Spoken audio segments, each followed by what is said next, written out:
Está en línea el doctor Pablo Malfantes, director del Hospital Privado de Comunidad. Pablo, buen día, ¿cómo le va? Buen día, José Luis, ¿cómo le va? Bien, bien, bueno, le agradezco enormemente que se haya hecho de unos minutos para conversar con nosotros. Por favor. Indudablemente en todo lo que tiene que ver con cuestiones de pacientes de la tercera edad, de décadas, el HPC está, digamos, en el frente de batalla. Cuéntenos sobre la experiencia que están viviendo justamente con el tema del COVID-19 y lo que han evaluado o inclusive diría aprendido en todo este tiempo, desde los primeros casos hasta ahora.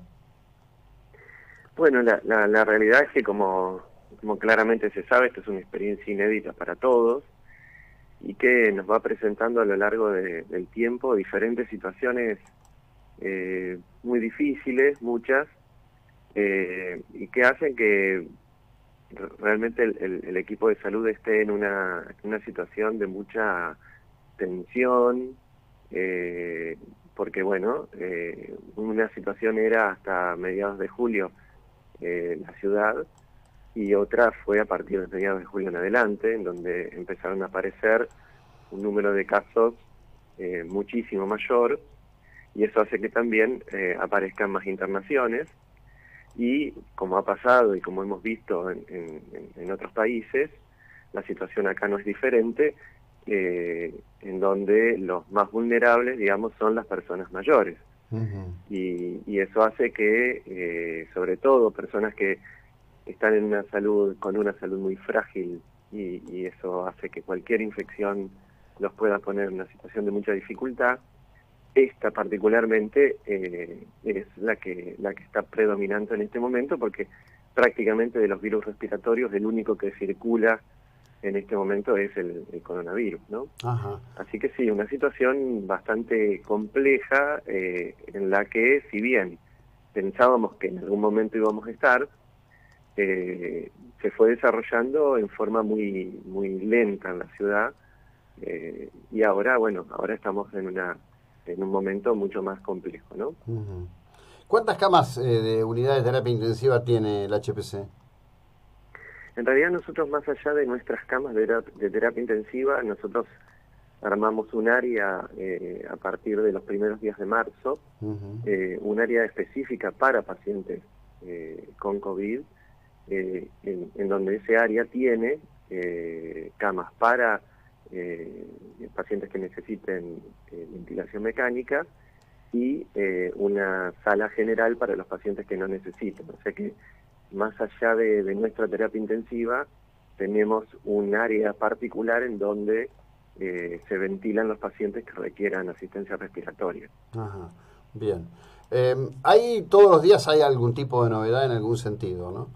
Por eso yo le preguntaba desde el inicio, porque por ejemplo en el inicio, cuando las imágenes que conmovieron al mundo eran Wuhan con un hospital de 10.000 camas construidos en tiempo récord, o los camiones militares italianos llevando cuerpos a cremar en distintas localidades de aquellas en las que las personas habían fenecido, cuando el Imperial College hablaba de 20 millones de potenciales víctimas en todo el planeta. Hasta ahora las cosas han ido como tomando otro curso. De cualquier modo, hay muchos, por lo menos para mí, interrogantes sobre el curso de lo que esto tiene en la República Argentina, ¿no? Y no parece ser que la anticipada cuarentena, ya hoy extendida y agobiante, haya sido realmente el factor preponderante que ha colocado a la Argentina en definitiva en un número afortunadamente muy bajo de casos fatales.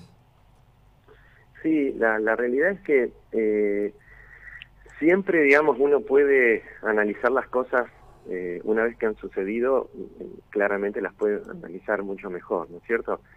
En su momento, creo que la decisión que había que tomar se tomó. eh, Eso por lo menos permitió que durante bastante tiempo, varios meses, por ejemplo en el caso de la ciudad, haya estado eh, con un número de casos muy bajo.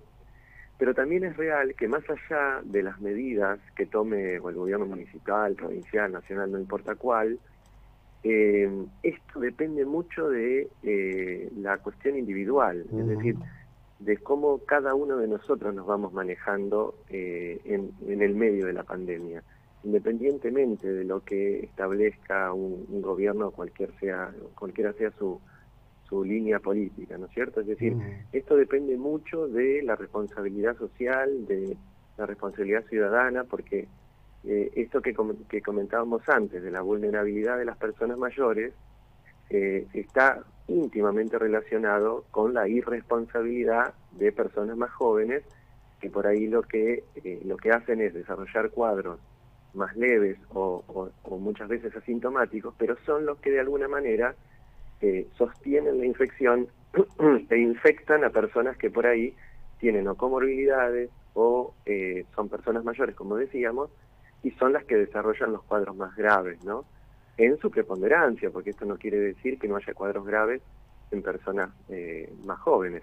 Pero la realidad es que dependemos mucho de la responsabilidad de cada uno de nosotros, y ahí me parece que está el problema. El problema no es la pandemia, el problema no es el virus, sino el problema está en cómo nosotros cumplimos o no cumplimos con las cosas que hay que hacer, ¿no?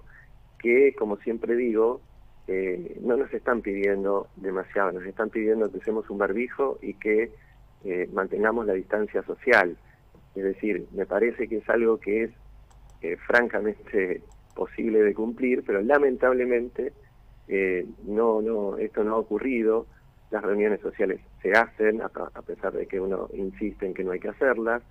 Es decir, me parece que nos equivocamos mucho como sociedad en lo que hay que hacer frente a una situación tan delicada como esta, ¿no? Bien, y en líneas generales, cuando esa falta de conciencia está extendida, por ejemplo, a personal clave, ¿no? Porque una de las cosas que yo sigo desde el inicio, nosotros es la primera vez que hablamos, pues yo esto se lo planteé a Bernabé en su momento, muy al inicio de todo este tema. ¿Qué pasa con la cuestión del pluriempleo en el sector de salud? ¿Qué pasa con los que van de un lado para el otro? ¿Qué pasa con los que en realidad nunca le prestaron atención en el office a que no se puede estar todos pegados en un office chiquito tomando mate? Porque ahí hay un núcleo importante en Mar del Plata de transmisión de contagio. Sí, claramente. Es decir, obviamente que personal esencial y no esencial está dentro de la misma sociedad. Y claramente, digamos, hay cuestiones de irresponsabilidad que involucra a toda la sociedad. Pero también es real que la pandemia, digamos, de alguna forma muestra, digamos, pone en visión lo que pasa habitualmente con el sistema de salud, y que a lo largo de muchísimos años ha sido postergado, ¿no? y ha hecho que las personas, para poder más o menos sostener su vida cotidiana, necesitan más de un trabajo. Entonces, esto no es nuevo, esto viene desde que prácticamente el sistema de salud es sistema de salud.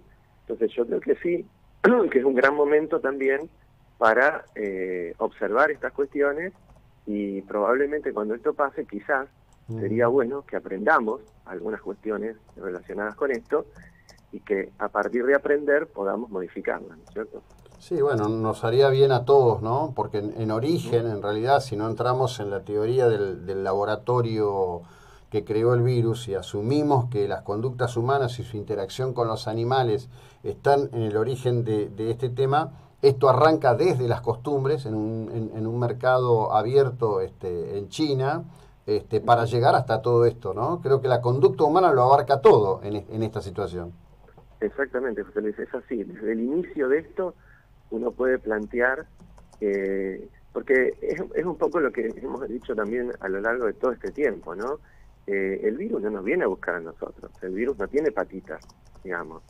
El virus se desarrolla cuando hay una situación que le permite desarrollarse, y esto tiene que ver claramente con conductas humanas, sin ninguna duda. Por supuesto que sí. Pablo, gracias por estos minutos y que tenga una buena jornada, muy amable. Muchas gracias a ustedes. Bueno, el doctor Pablo Malfantes, director del Hospital Privado de Comunidad. Justamente mientras conversaba con él, Rosa dice, mi yerno está internado